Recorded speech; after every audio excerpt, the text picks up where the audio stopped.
안녕하세요. 저는 지금 암치유센터에서 암환자 교육 담당으로 하고 있는 김지연 간호사입니다. 제가 좀 강의에 앞서서 좀 숨이 차서 마스크를 잠깐 벗고 설명을 드리도록 할게요. 그래서 오늘 제가 이제 준비한 거는 항암제 부작용 관리하는 방법에 대해서 설명을 한 번 더 드릴 거고, 아마 여기에는 이제 항암 치료를 하시는 분들도 계실 거고, 아니면 이제 암 치료를 받으시는 가족분들도 계실 거예요. 그래서 보통 항암 치료 처음 시작하게 되면은 교육실에 오셔서 항암제 어떤 거 사용하시는지, 그리고 항암제 부작용에 대해서 설명을 들으시는 분들이 많으셨을 거고, 오늘 내용도 거기에서 사실 크게 벗어내는 내용은 아닙니다. 하지만 이제 보호자분들도 계시고 하기 때문에 다시 한번 전반적인 것들에 대해서 설명을 드릴 거고, 들으면서 꼭 유념을 해주셔야 되는 건 여기서 설명드리는 모든 부작용들이 당연히 환자분들한테 다 생기는 부작용들은 아닙니다. 쓰시는 약물에 따라서, 그리고 일반 이제 세포독성 항암제를 쓰시는지, 표적치료제를 쓰시는지, 아니면 면역항암제를 쓰시는지에 따라서도 다르고요. 그리고 환자분들의 기존 이제 건강 상태에 따라서도 생길 수 있는 부작용들이 각기 다 다르게 나타나실 수도 있고요. 그리고 그것들을 조절하는 약물들을 저희 교수님께서 미리 다 처방을 해주시기도 합니다. 그래서 이제 지금 굳이 이런 것들을 여러 가지를 전반적으로 설명드리는 이유는 이게 다 생기니까 무서워하시라고 설명드리는 건 아니고, 이런 부작용들은 항암 치료를 하면서 겪으실 수도 있는 부작용이고, 충분히 이제 저희들이랑 상의하고 교수님 지도를 통해서 조절 가능한 부작용이기 때문에 알고 계시면 좀 더 이제 치료하는 과정에서 대처하시는 데 도움이 되지 않을까 하는 걸로 인식해 주시면 좋을 것 같습니다. 그래서 일단 이제 제가 설명드릴 내용은 크게 이제 9가지 주제를 나눠가지고 설명을 드릴 거고요. 먼저 저희가 흔히 암 치료를 한다 하면은 다들 생각하시는 게 수술 치료, 방사선 치료, 항암 치료 이런 것들 많이 생각을 하실 거예요. 그래서 이제 수술 치료나 방사선 치료 같은 경우에는 암이 있는 딱 그 부위에 국소적으로 치료를 하는 거라고 보시면 되고, 항암 치료 같은 경우에는 보통 저희가 주사를 맞죠. 혈관을 통해서 주사를 맞으면서 온몸에 이제 다 다니면서 전신적으로 치료할 수 있는 전신 치료의 개념이라고 생각하시면 좋을 것 같습니다. 이제 항암 치료하는 목적은 이제 크게 나누면은 이제 완치와 증상 조절과 이제 증상을 완화시키는 거에 목적이 있다고 보시면 되는데요. 일단은 이제 완치의 개념으로 하는 건 저희가 보통 유방암 환자분들 같은 경우에는 수술 전에 이제 선행 항암화요법을 한다든지, 아니면은 수술 후에 우리가 수술 후에 이제 보조적 요법이라고 해가지고 항암 치료를 한 6개월 정도 더 하시게 될 거예요. 이렇게 이제 암의 완치를 위해서 더 공고히 다지는 치료라고 보시면 될 것 같고, 증상 조절이나 증상 완화를 위한 치료 같은 경우에는 어딘가에 이제 내가 가진 암의 원격 다른 장기로 원격 전이가 있을 경우에 이제 이런 암 때문에 생기는 증상들을 줄이고 조절하기 위해서 조절하기 위해서 하는 게 목적이라고 보시면 될 것 같습니다. 그리고 항암제 종류를 사실 생각보다 많이 궁금해하세요. 물론 어려운 약 이름은 아니고 항암제는 크게 3가지 종류로 나눌 수 있겠죠. 제가 교육들 때 항상 말씀드리는데, 제일 기본적인 세포독성 항암제라고 해서 우리 빨리 자라는 암세포에 작용하는 약인데, 얘들은 이제 빨리 자라는 정상세포에도 다 같이 영향을 주면서 조금 더 이제 광범위하게 부작용들이 있을 수 있는 항암제가 한 가지 있고, 그리고 이제 표적치료제라고 해서 표적치료제 같은 경우에는 암세포에는 특정 돌연변이 단백질만 타깃으로 때리는 애들이에요.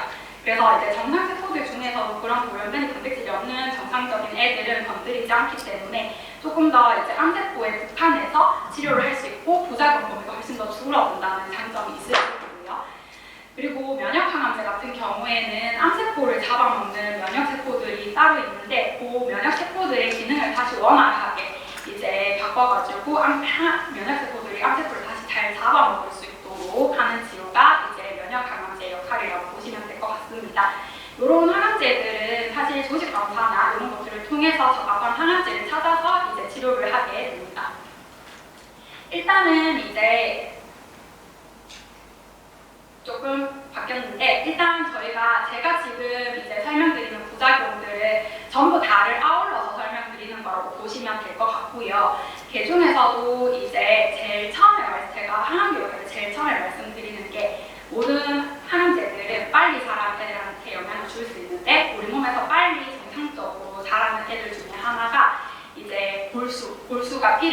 굉장히 빨리 재생을 하기 때문에 피 만드는 거를 방해할 수 있다. 그래서 골수 기능이 떨어져서 피 수치가 많이 들쑥날쑥한다고 설명을 드리고 있습니다.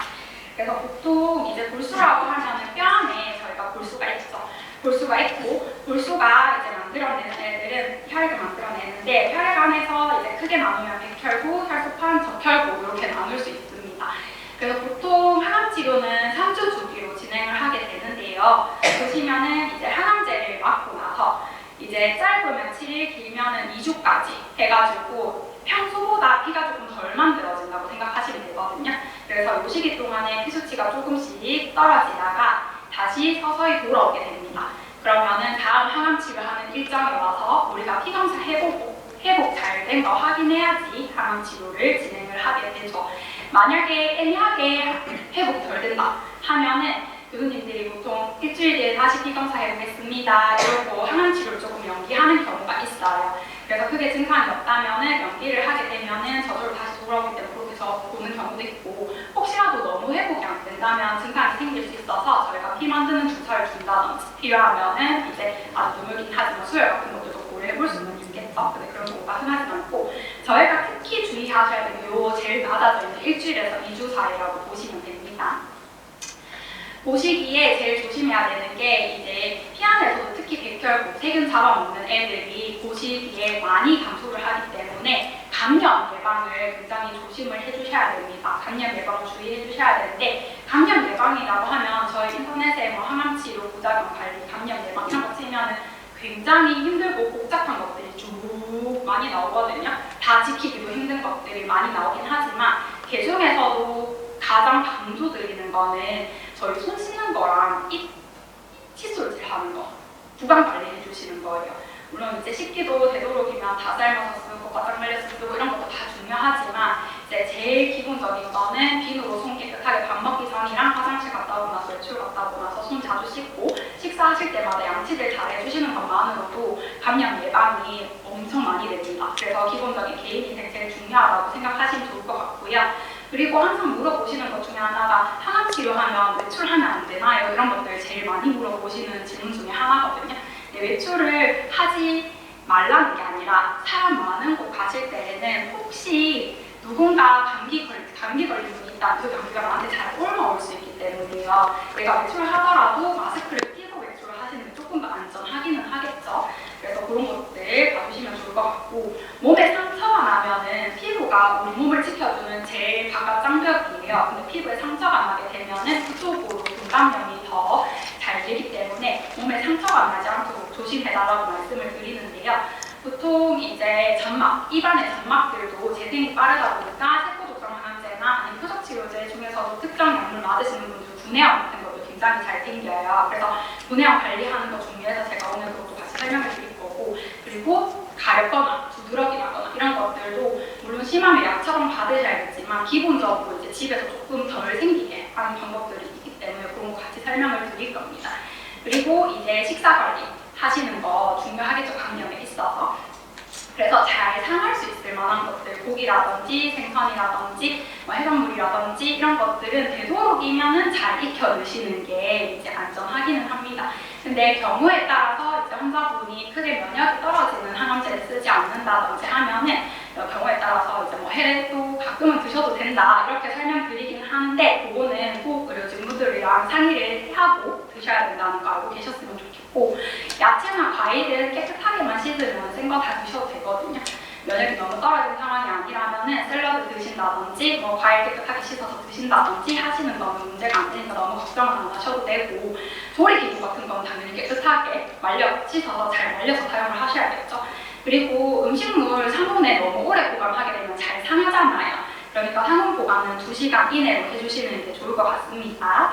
그리고 이제 외식 다 가능합니다. 외식하면 안 되나요? 이런 거 많이 물어보시는데 외식 다 가능한데 되도록이면 좀 깔끔한 식당에서 하시는 게 좋겠죠. 그래서 위생적인 곳에서 외식하는 게 중요한데, 이런 거 저런 거 저런 거 다 잘 지켜도 혹시라도 집에 계시는 동안에 38도 이상으로 열이 많이 난다 하면은 그거는 다시 병원으로 연락 주시고 오셔야 되는 증상이라고 생각을 하셔야 됩니다. 피검사에서 감염인지 아닌지 확인해보고 적절한 치료를 받으셔야 되니까요. 알고 계셔야겠고, 그 다음에 피 수치가 수치가 떨어지면 아까 앞에서 말씀드린 것 중에 혈소판이라고 지혈해주는 애들이 있습니다.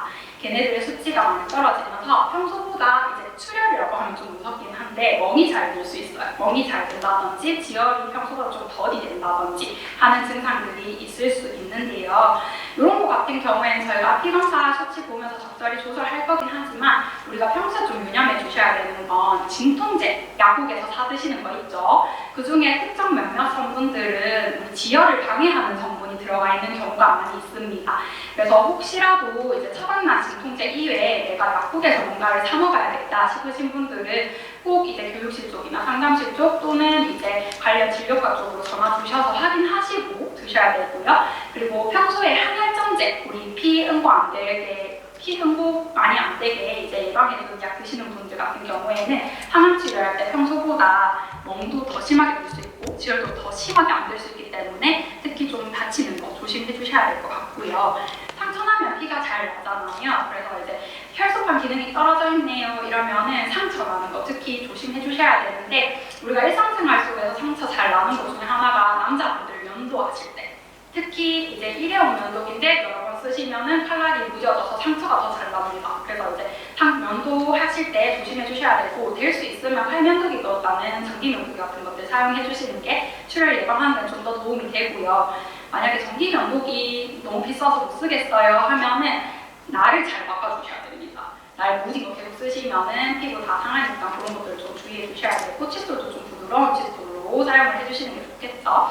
그리고 코를 이제 습관적으로 코 세게 부시는 분들이 계시거든요. 그리고 이게 목이 뭔가 가래가 끼거나 찝찝한 느낌이 드니까 안 나오는데도 계속 이렇게 하시는 분들이 있어요. 혈소판이 떨어져 있는 상황에서는 그런 것들 하시게 되면은 피가 더 많이 날 수 있습니다. 그래서 그런 것들 조금 주의를 해주시는 게 좋을 것 같고 갑자기 피가 나오면 안 될 곳에도 피가 나온다. 소변에 피가 많이 나온다든지 대변을 봤는데 대변에 피가 막 섞여서 빨갛게 나오거나 아니면 시커멓게 이제 나온다든지 하는 경우에는 꼭 진료를 보셔야 된다는 거 알고 계셔야 될 것 같고요. 그리고 피수치 떨어지면 다들 생각하시는 게 빈혈이죠. 빈혈 같은 경우에는 우리 몸에 산소를 운반해주는 혈소판들이 줄어들면서 생길 수 있는 증상인데요. 빈혈 관리는 사실 특별한 게 많은 건 아니고요. 빈혈이 생기면 평소보다 많이 피곤해요. 많이 피곤하기 때문에 잘 쉬어주셔야 된다는 거. 그리고 이런 혈액 수치를 높이기 위해서 특정한 음식을 드신다고 혈액 수치가 막 빡빡빡빡 올라가고 그런 건 아니거든요. 그래서 이제 특정한 음식을 많이 드시는 것보다는 골고루 드시는 게 이제 피를 회복하는 데는 훨씬 더 도움이 되니까 그런 것들 좀 봐주셨으면 좋겠고 빈혈이 심하면 어지러울 수 있기 때문에 천천히 움직여 주셔야겠죠. 누워있는데 갑자기 내가 팍 섰어. 그러면 눈앞이 새까매지는 분들 계시죠? 그러면은 일어나서 어지러워 하시면서 넘어지는 경우가 있어요. 그러면 어지러운 것보다 넘어지면서 다치는 게 더 크기 때문에요. 움직이실 때 조금 천천히 움직이시는 게 좋을 것 같고 이제 혈액 수치 보고 빈혈이 심한 분들은 필요하다면은 이제 교수님들이 철분제를 투여해 주신다든지 아주 심하다면 수혈 같은 것까지 고려하는 경우도 있으니까 참고로 알고 계셔주시면 좋을 것 같습니다. 그리고 이제 일단 굳이 제가 다 잘 드시면 된다고 말씀드렸지만은 빈혈에 그래도 좀 도움이 될 만한 음식들 그리고 피해야 될 만한 음식들을 분류했는데요. 요거는 저희 이제 영양팀에서 항암 교육할 때 사용하시는 책자 보고 제가 한 번 더 옮겨온 내용입니다. 그래서 단백질 들어있는 여러 가지 고기나 우유나 달걀 같은 것들 도움이 될 수 있고 그리고 철분이 이제 피 만드는 데 도움을 주기 때문에 간, 우리 순대 살 때 오는 간 있잖아요. 그런 것들이라든지 아니면 붉은색 고기라든지 계란 노른자 이런 것들 도움이 될 수 있고요. 그리고 견과류 같은 것들도 뭐 도움이 될 수 있다라고 나와 있는데 여기 보면 피해야 될 음식, 빈혈이 심하신 분들 같은 경우에는 커피, 홍차, 녹차 같이 이제 카페인 들어있는 음료들은 식사하시고 1시간 띄우고 꼭 먹고 싶다면 드시는 걸로 카페인이 이제 철분 흡수하는데 방해를 할 수 있기 때문에 빈혈이 심한 분들은 빈혈을 조금 더 심하게 만들 수 있어서 조심해야 되는 음식으로 제가 분류를 했습니다. 그리고 이제 항암 치료하면 제일 많이 걱정하시고 불편해하시는 게 사실 울렁거리는 거, 토하는 거라고 보시면 되는데 이제 울렁거리고 구토하는 증상 같은 경우에는 항암 치료하고 1시간 또 안 됐는데 갑자기 속이 안 좋아요 하시는 분들부터 이제 항암 치료 끝나고 집에 잘 갔는데 한 이틀 있다가 갑자기 속이 안 좋아요 하시는 분들 분들까지 이제 증상 범위가 좀 다양하게 있긴 하고, 이게 이제 항암치료하고 하루 이틀 울렁거리다가 괜찮다 하시는 분들도 있고, 일주일 정도 지났는데도 속이 여전히 안 좋아요 하시는 분들까지 증상 범위가 굉장히 다양합니다. 그래서 평균적으로는 이제 3일에서 5일 정도 증상이 지속되는 경우가 많다고 안내드리고 있고, 그리고 약에 따라서도 이제 울렁거리는 게 좀 덜한 약이 있고 굉장히 심한 약들도 있고, 그리고 환자분들의 특징에 따라서도 이제 같은 약을 써도 덜 메스꺼워하시는 분들이 있고 더 메스꺼워하시는 분들이 있거든요. 그래서 여러 가지 요인 때문에 이제 증상 정도가 결정이 나는데, 특히 항암제 중에서는 제가 저한테 교육되신 분들은 항상 어떤 약 쓰는지 제가 책 뒤에 적어드리는데, 그 약들 중에서도 시스플라틴이나 카보플라틴 같은 약 쓰시는 분들 같은 경우에는 주사 맞을 때는 괜찮은데 하루 지나서 갑자기 속이 심하게 울렁거린다든지 하는 경우도 있어서 참고로 봐주시면 좋을 것 같아요. 만약에 울렁거림이 있다면 사실 제일 효과 좋은 거는 처방난 항구토제 꾸준히 잘 드시는 게 좋습니다. 이제 교육할 때 항상 보면은 속이 많이 메스꺼울 것 같은 약물 쓰시는 분들을 항구토제 처방나 있으니까 그냥 꾸준히 드시라고 설명드리거든요. 그래서 효과 제일 좋은 건 다른 것보다 약 잘 드시는 게 효과가 제일 좋고요. 그리고 이제 내가 항상 주사 맞을 때마다 속이 좀 안 좋더라 하시는 분들은 너무 과식하시면은 쉽게 토할 수 있기 때문에 한두 시간 전에 항암치료할 때 식사하시는 건 상관은 없는데, 과식하시는 거는 조금 피해 주시는 게 좋을 것 같고요. 특히 한두 시간 전에 너무 많이 드시면은 속 조금만 울렁거려도 토하거나 쉽게 올라오기 때문에 좀 조심해 주시면 좋을 것 같고, 그리고 이제 냄새 안 나고 바삭바삭한 애들 있죠. 강냉이라든지 토스트라든지 우리 에이스나 참크래커 같은 크래커 종류 과자 같은 것들, 이런 담백하고 바삭바삭한 것들 속이 조금 안 좋다 싶을 때 씹어주시면 속이 훨씬 더 많이 가라앉으니까 그런 것들도 참고해 주시면 좋을 것 같고요. 그리고 이제 속이 안 좋을 때는 따뜻한 음식보다 확실히 시원한 음식을 먹기 더 편해하시긴 합니다. 그래서 음식 온도 굉장히 많이 물어보세요. 나는 환자니까 무조건 따뜻한 것만 먹어야 되는 거 아니냐, 차가운 거 먹으면 암에 안 좋다던데 차가운 거 먹어도 되냐, 이런 것들 많이 여쭤보시는데, 시원한 거 드셔도 상관없으시거든요. 울렁거릴 때는 따뜻한 것보다 시원한 게 조금 더 먹기 편할 수는 있어서 음식 온도에 너무 구애받으실 필요는 없으실 것 같아요. 그리고 이제 생강차 같은 경우에도 울렁거림에 좀 효과가 있다고 알려져 있기 때문에 이제 조금 울렁거린다 할 때 도움을 받아보실 수 있으니까 참고해 주시면 좋을 것 같습니다.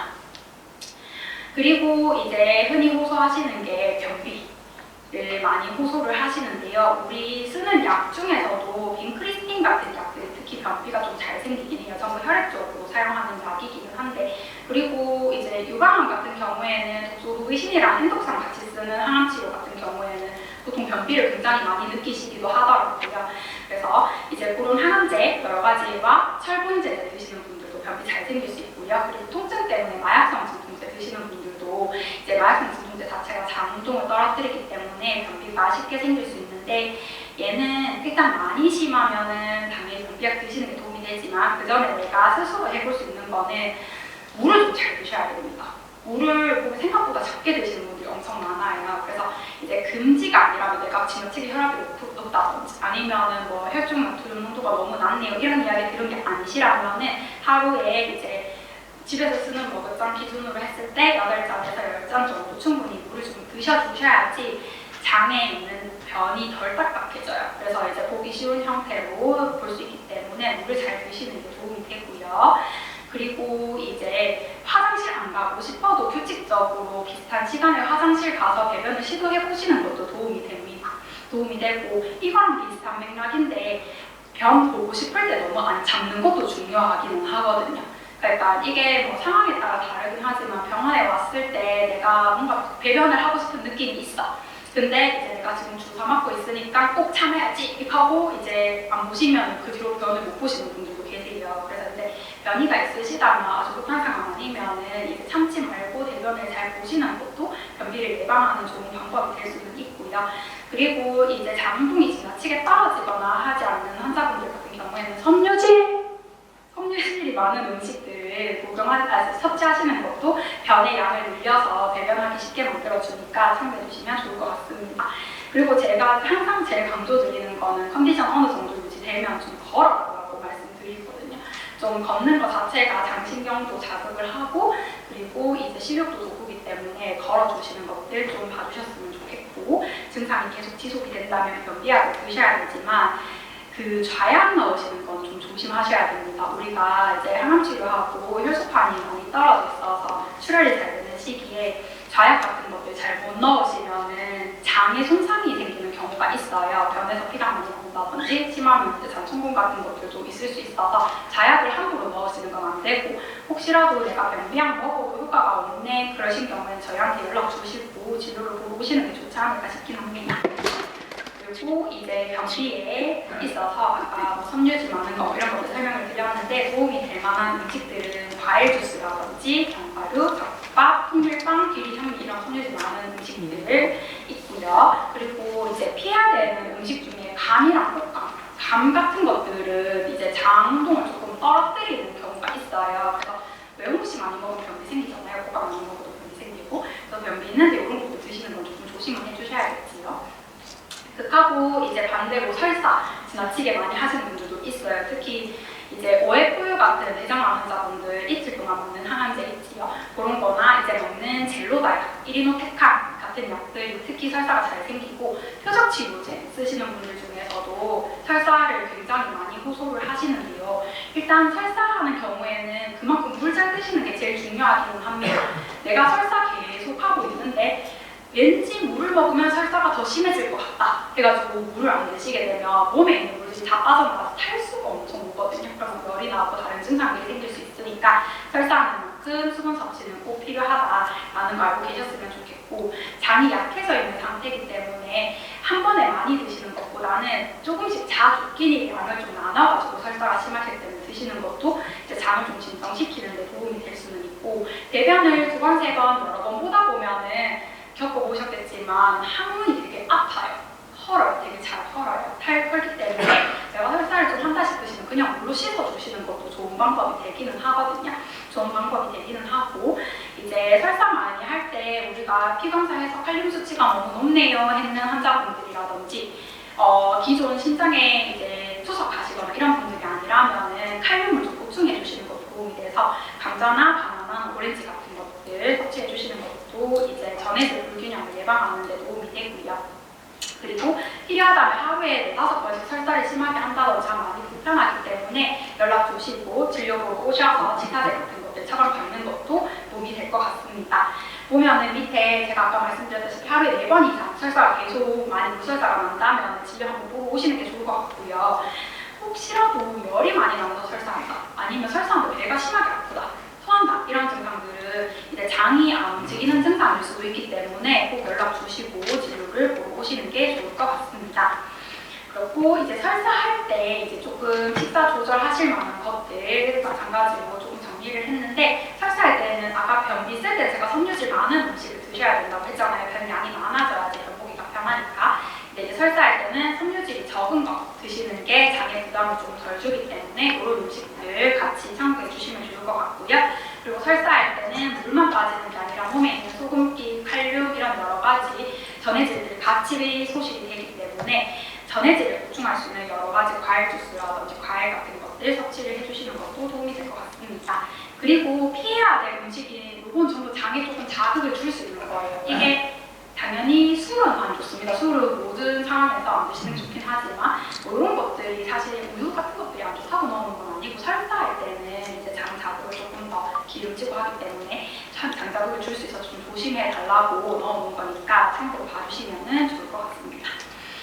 그리고 이제 생기면은 제일 불편해하시는 증상 중에 하나가 입 퍼는 거죠. 입안이 보면 이게 여기 제가 사진은 잘 보이게 하려고 일부러 조금 심한 사진을 들고 오기는 했습니다. 눈에 띄게 뭐 하얗게 입안이 헌다든지 이런 사진 있을 수 있고 그리고 이렇게까지 헐진 않아도 그냥 입안이 빨개지는 경우가 있어요. 그러면서 나 원래 조금 매콤한 거 잘 먹었는데 요즘 매운 거 못 먹는다. 조금만 해도 뭐 입이 아프다 이런 것들 전부 다 이제 분해염이라고 생각을 하시면 되는데 보통 이제 항암제 주사 맞고 나서 1-2주 정도 지나면은 생길 수 있는 증상이라고 생각하시면 되고 이게 입의 점막이 상한 거기 때문에 균감염이 훨씬 더 잘 됩니다. 그래서 미리 예방해 주시는 게 중요하겠죠.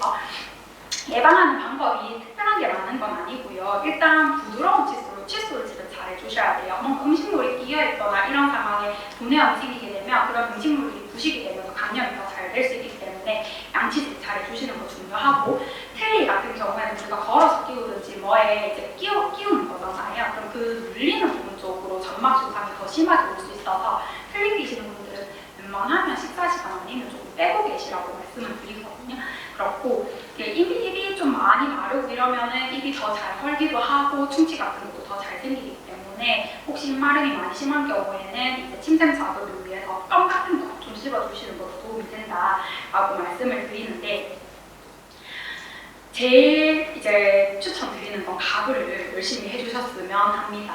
저희 이제 가글을 제가 좀 많이 강조드리긴 하는데, 분해염 예방을 위해서 가글을 잘 하시는 분들이랑 가글을 잘 안 하시는 분들이랑 비교를 했을 때 가글 잘 하시는 분들이 분해염이 훨씬 덜 생기기는 하거든요.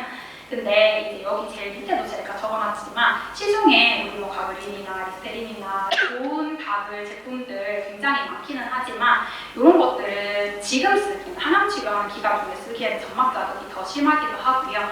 입마름 같은 것들이 더 심해질 수 있어요. 그래서 이런 거를 항암 치료 기간 중에 쓰시기보다는 이제 제일 정석은 중조가글이라고 해서 생리식염수에 식소다를 좀 타서 입을 수시로 자주 헹궈주시는 것들 봐주시면 좋을 것 같고, 얘랑 이제 통계적으로 봤을 때 조금 비슷한 효과를 볼 수 있는 게 생리식염수 구하는 게 너무 번거로우시다 하시면은 그냥 물에다가 소다를 좀 태워서 가글을 하셔도 안 하시는 것보다는 분해염 예방에 효과가 있기 때문에 그런 것들도 봐주셨으면 좋겠습니다.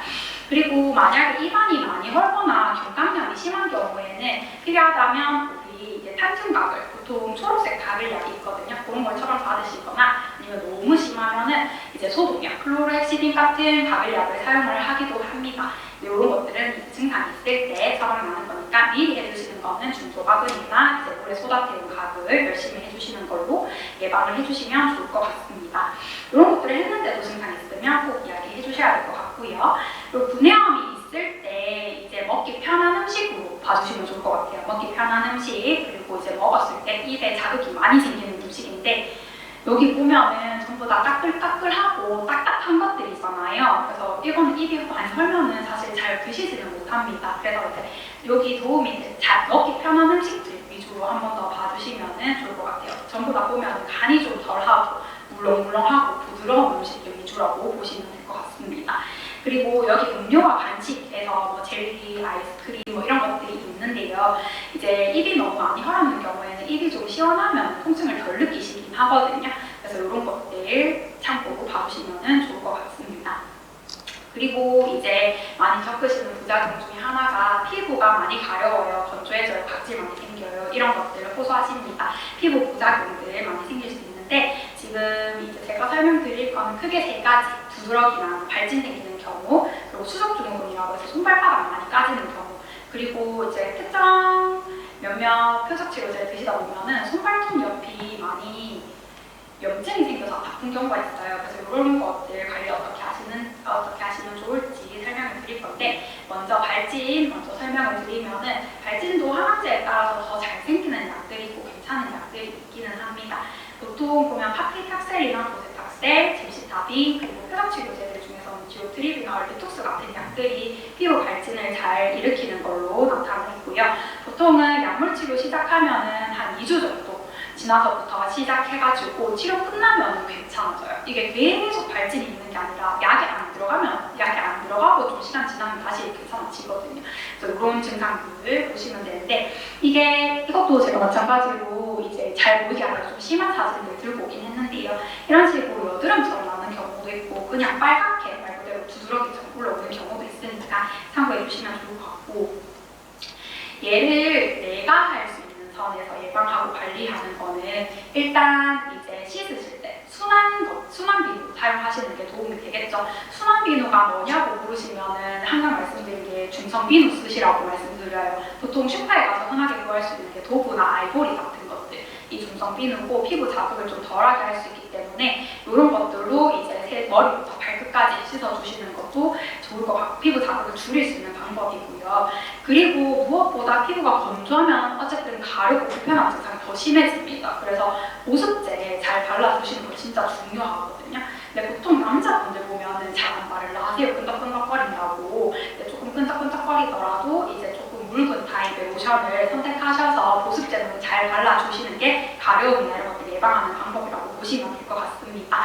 그래서 이제 대표적으로 사용하는 보습제를 여기 제가 적어오기는 했는데요. 한마디로 요약하면은 성분 중에 알코올 성분이 없으면 좋을 것 같아요. 알코올 성분이 있는 보습제 쓰시면 알코올이 날아가면서 수분이 같이 뺏기거든요. 피부에 있는 수분이. 알코올 성분이 없는 게 좋을 것 같고, 그리고 향이 안 나는 게 좋습니다. 요즘 모양 보습제 잘 나오기 때문에 모양 보습제 쓰시는 게 피부 자극이 덜 하고요. 옷은 당연히 헐렁한 거 입는 게 좋습니다. 안 그래도 피부 갈진 나 있는데 딱 맞는 거, 특히 브래지어 같은 거 너무 조이는 거, 이런 것들 입게 되면은 그 쓸리는 부분으로 피부 증상이 더 심해질 수 있거든요. 그래서 이제 옷이나 속옷은 조금 조이지 않는 것들 위주로 선택하시는 게 좋을 것 같고, 생각보다 많이 간과하시는 게 선크림을 잘 안 바르세요. 제가 이제 발진이 많이 생기는 항암제 같은 경우에는 선크림을 좀 발라주셔야지 발진이 벌겋게 올라오는 게 덜 하거든요. 피부 자극도 덜 생기고.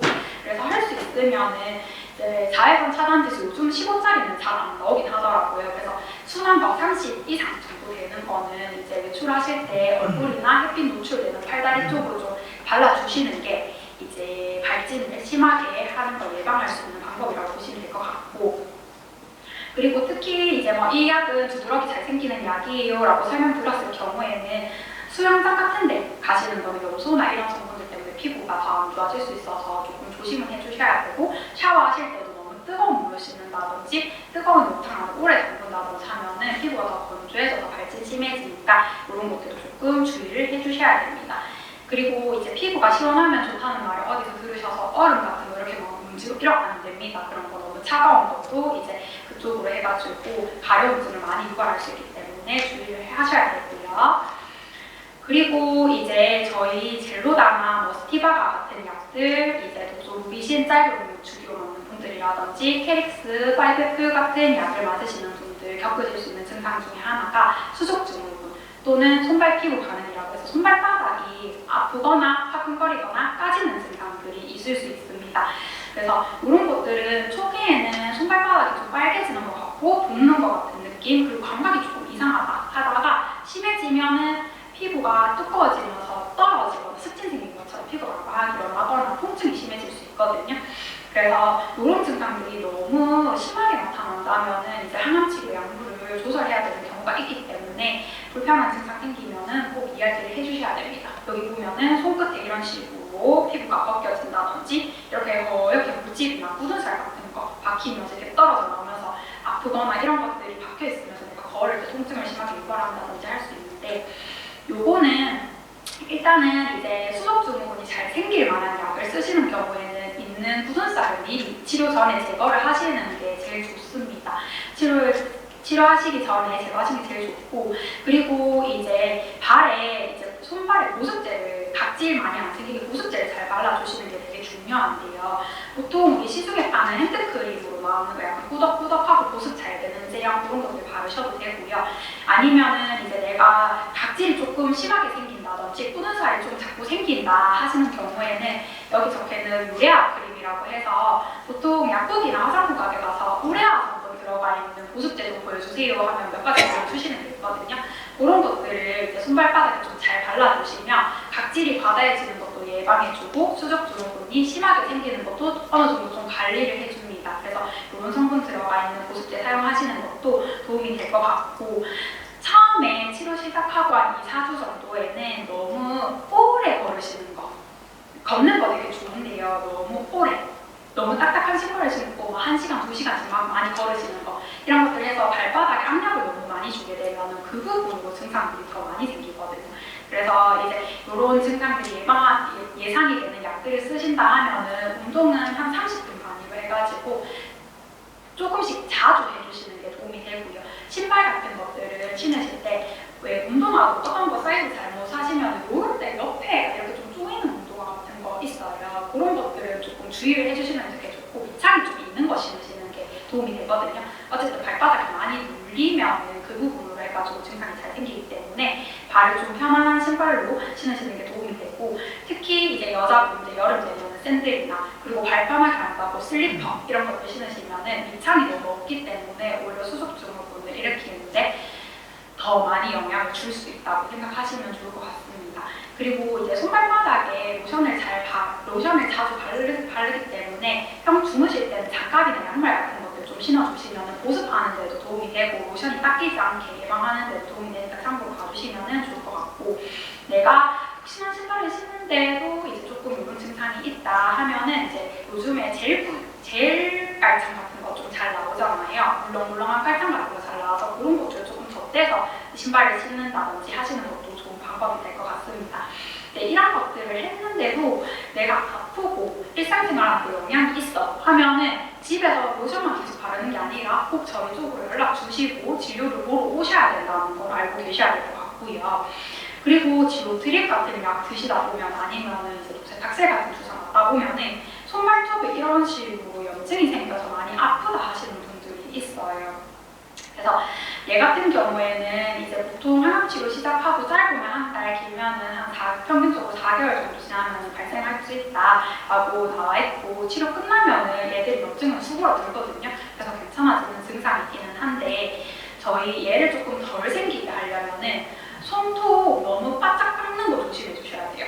물론 너무 길면은 이게 뒤집어질 수 있잖아요. 그래서 손톱을 잘 깎으시는 거 중요한데, 요 하얀 부분 안 보일 때까지 바짝 깎는 분들이 계시거든요. 그러면은 이제 요 살 밑으로 해가지고 염증이 되게 잘 생겨서 아플 수 있으니까 너무 하얀 게 조금 보이도록 손톱, 발톱 깎아주시는 것도 도움이 되고, 보통은 손톱 깎기 못 깎으시잖아요. 근데 딱딱할 때 깎으시면 그 충격, 딱딱거리는 충격 때문에 여기 피부에 손상이 가는 경우가 있어요. 그래서 되도록이면 손발톱 깎으실 때 샤워하고 난 뒤에 약간 손톱 발톱이 물렁물렁해져 있는 상태에서 깎아주신다든지, 아니면 괜찮으시다면 요즘 손톱 가위 같은 것들 있잖아요. 그런 것들 이용해가지고 이제 충격 안 가게 살살 깎아주셔야 될 것 같고, 그런 것도 좀 봐주셨으면 좋겠고, 되도록이면 매니큐어는 좀 안 바르시는 게 좋겠죠. 매니큐어 바르면 손톱 발톱이 좀 약해질 수는 있기 때문에 이런 것들은 되도록이면 안 발라주시는 게 좋을 것 같고, 그리고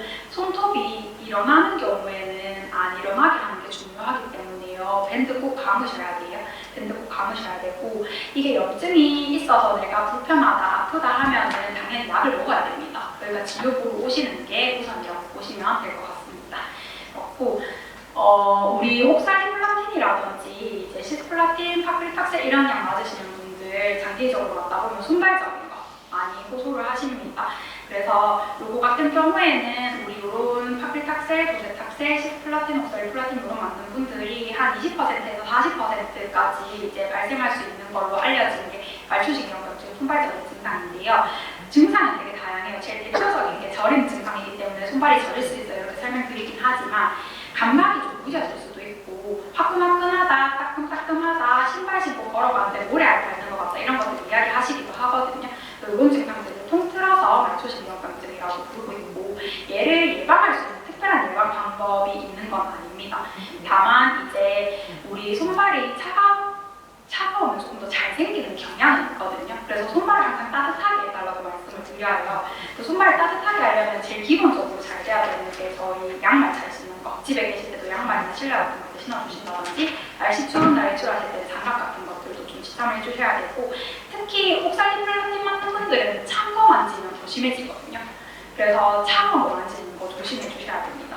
그리고 이제 조격, 미지근한 물로 조격 자주 해주시는 것도 증상을 조금 경감시키거나 관리하는 데 도움이 되기 때문에 이런 것들도 참고로 해주시면 좋을 것 같고, 내가 생활하는 데 있어서 이상 불편감이 생긴다면 약 처방 필요할 수 있기 때문에 꼭 주치 선생님이랑 상의해서 약 처방을 받으시는 것도 일상생활을 조금 더 윤택하게 하는 데 도움이 되지 않을까 생각합니다. 그리고 이제 집에서 뭐 조금 도움 받을 수 있는 방법으로 보니까 탈감제법이라고 해서 조금 불편한 부분으로 해서 샤워기로 물을 뿌려주신다든지 부드러운 천으로 자주 문질러 주신다든지 해서 약간 감각을 계속 자극하는 것도 내가 걸어 다니는데 불편감을 좀 줄여줄 수 있는 중재 방법이라고 나와 있고, 이렇게 발바닥에 감각이 조금 안 좋아지거나 하면은 잘 넘어지세요. 특히 계단 다니실 때 발 헛디디는 경우 좀 있어서 이제 계단 다니실 때 꼭 난간 잡고 다니셔야 되고요. 운전하실 때 발바닥에 감각이 조금 떨어져 있는 분들은 운전하시는 거 조금 조심하셔야 됩니다. 그렇고 피로관리 제일 흔하죠. 사실은 앞에 있는 것들도 이제 약마다 부작용이 있을 수 있는데 어쨌든 항암치료 처음 시작하시면은 제일 흔하게 호소하시는 게 많이 피곤해하세요. 피곤하고 뭔가 괜히 힘이 없는 것 같고 무력한 것 같고 이런 증상들이 있을 수 있는데 피로관리는 이런 크게 5가지 방법으로 좀 해주시는 게 제일 효과가 좋거든요. 이 중에서 하나하나 보자면은 일단 운동하는 거 같은 경우에는 뭐 항암치료 하는데 운동해도 되냐 이런 것들 많이 물어보시는데 안 하시는 것보다는 하시는 게 좋고요. 운동도 막 되게 힘들고 격한 운동 하실 필요까지는 없으시고 여기 보면은 이제 권장 드리는 거는 약간 하루에 30분 정도 요게 나오면 하루에 30분 정도 매일매일 산책해 주시는 거를 좀 자주 해주신다든지 아니면은 좀 많이 숨찬 고강도 운동들 뭐 에어로빅을 하시거나 아니면 등산을 하시거나 이런 것들을 매일 하시는 것보다는 이제 일주일에 한 2번 정도 진행을 해주시는 일주일에 한 번 정도나 2번 정도 진행을 해주신다든지 하면서 컨디션 좀 조절하면서 활동량을 유지를 해주시는 게 피로를 관리하시는 데는 제일 도움이 됩니다. 너무 누워 계시면 오히려 컨디션이 더 심하게 떨어지거든요. 그래서 이제 운동을 좀 꾸준히 해주시는 것도 도움이 될 것 같고 운동을 얼마나 해야 될지 잘 모르겠어요 한다면은 이거를 조금 참고해 보시는 것도 좋을 것 같은데요. 저강도 운동이라고 하면은 내가 옆 사람이랑 이야기해서 숨이 하나도 안 차요. 그냥 친구랑 이야기하면서 걷는 거 있잖아요. 그건 저강도 운동이라고 하거든요. 그리고 중강도 운동은 내가 친구랑 걸으면서 이야기하는 약간 숨차, 전화하면서 걷는데 약간 숨찬 정도의 빠르게 걷는 게 중강도 운동이라고 보시면 될 것 같고 고강도는 말을 못해요. 너무 숨차기 때문에 이렇게 구분을 하시면 되는데 제일 좋은 거는 중강도 옆 사람이랑 얘기했을 때 살짝 숨찬 정도의 강도를 매일 30분 정도 운동 진행해 주시는 게 제일 좋습니다. 피로 관리하는 데는. 그리고 이제 운동할 때 꼭 주의하셔야 되는 거는 운동해야 된다 했으니까 나 운동 열심히 해야지 하고 막 넘어질 것 같은데 억지로 운동하러 나가신다든지 스트레칭을 하는데 나는 이만큼밖에 못 움직일 것 같은데 왠지 이만큼 움직여야 될 것 같아가지고 이만큼 억지로 막 움직이신다든지 하면은 통증도 심해지고 오히려 그 부위로 문제가 생길 수 있습니다. 그래서 내가 할 수 있는 운동 범위 같은 것들을 적절히 잘 인지하고 계시는 게 중요할 것 같고요. 그리고 상황에 따라서 뭐 수술하고 얼마 안 됐는데 뭐 격한 운동을 하신다든지 이러면 당연히 문제가 될 수 있겠죠. 그래서 운동의 강도나 시작 시기를 꼭 상의하고 시작을 하셔야 되고 만약에 운동하는데 많이 아파 그러면 억지로 진행하지 마시고 꼭 중단하셔야 됩니다. 꼭 중단을 하셔야 되고 만약 운동하고 나서 지나치게 피로감이 오래 간다든지 통증이 심해진다든지 하면은 꼭 저희 쪽으로 연락 주시고 진료를 보시는 게 좋을 것 같습니다. 그렇고 피로는 스트레스가 심하면 피로감이 더 심해지잖아요. 그래서 항상 이제 스트레스 관리하는 것도 사실 중요하기는 해요. 근데 이제 내가 얼마나 스트레스를 받는지 모르기 때문에 저희 국립암센터에서 이제 스트레스, 디스트레스 온도계 같은 것들이 있어요. 보면 0은 하나도 내가 스트레스 없는 상황이고 10은 정말 내가 생각했을 때 제일 괴로운 상황이라고 했을 때 나는 몇 점 정도인지 이제 체크를 해보시고 만약에 내가 4점에서 6점 정도 된다 하시면은 이제 저희 암센터에 있는 상담실 쪽이나 이런 쪽으로 상담을 요청하셔가지고 같이 상담을 해보시는 것도 스트레스를 관리하시는 데 좀 도움이 되지 않을까 싶기는 합니다. 그렇고 이제 스트레스를 극복하는 거라고 하면 사실 제일 좋은 거는 균형 잡힌 식사, 균형 잡힌 운동이 제일 좋기는 합니다. 제일 좋기는 하고 제일 좋기는 하지만 그렇지 못할 수도 있잖아요. 그러면 힘들면 힘들다고 이야기를 해주셔야 돼요. 우리나라 환자분들이 제일 안 되는 게 아프면 아프다고 말씀을 못 하시고 힘들면 힘들다고 말씀을 못 하시거든요. 주변 가족분들이라든지 아니면 진료 보러 오셨을 때 이제 의료진한테라도 내가 이만큼 힘들다, 이만큼 아프다 이런 것들을 항상 적극적으로 표현을 해주셔야 되고요. 그래서 적극적으로 중재를 받으시는 게 내가 일상생활 스트레스를 좀 줄이면서 치료를 받을 수 있는 방법이니까 너무 참으시는 거는 좋지 않다고 봅니다. 그리고 인터넷에 계속 찾아보시는 분들 계시잖아요. 뭐 유방암 예후, 뭐 아니면은 뭐 위암 예후 이런 것들 계속 찾아보는 분들 계세요. 근데 인터넷에 있는 내용 중에 당연히 도움이 많이 되는 내용들도 많지만 보통은 좀 자극적인 내용들이 많이 있기는 합니다. 뭐 조회수라든지 이런 것들 때문에. 그리고 그렇기 때문에 너무 그런 거에 몰두해가지고 관련된 정보를 너무 지나치게 집착하시는 것보다는 이제 주변에 뭐 항암치료 하러 왔을 때 간호사 선생님도 계시고 교수님들도 계시고 하니까 혹시 내가 생활하면서 불편했거나 궁금했던 증상들이 있다면은 물어보고 같이 이제 해결해가는 것도 좋은 방법이지 않을까 싶습니다.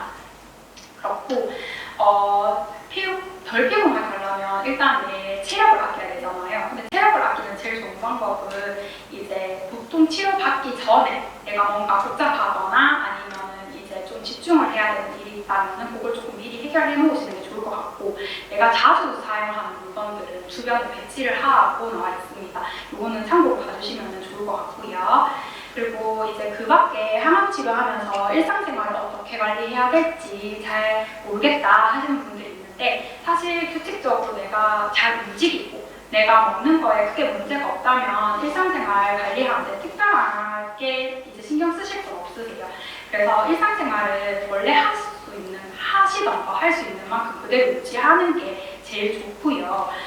직장생활 같은 경우에도 내가 직장에 다니는 것 때문에 너무 컨디션이 안 좋아진다든지 스트레스가 너무 심하다든지 그런 게 아니라면은 이제 직장생활 하시는 것도 크게 무리 없다고 말씀을 드리거든요. 그래서 항상 치료했을 때 내 컨디션 보고 이런 것들을 결정하시는 게 도움이 될 것 같고, 이제 좀 가끔 많이 질문 주시는 게 국가암 검진 저희 2년에 한 번씩 아마 통지서가 날아올 거예요. 그래서 나는 여기서 지금 치료받고 있는데 암 검진 또 해야 돼요? 이런 거 많이 물어보시거든요. 근데 이제 주기적으로 하셔야 됩니다. 국가암 검진 나오는 거는. 지금 우리가 하는 거는 내가 치료받는 그 부위에 대해서 계속 이제 주기적으로 검사하고 확인을 하는 거지, 다른 부분에 대한 건강 검진은 그대로 진행을 해주시는 게 맞거든요. 그래서 그런 것들은 참고로 알고 계시면 좋을 것 같고, 제일 중요한 거는 금연이랑 금주입니다. 일상생활 관리하는 데 있어서. 그래서 그런 것들 한 번 더 봐주시면 좋을 것 같아요.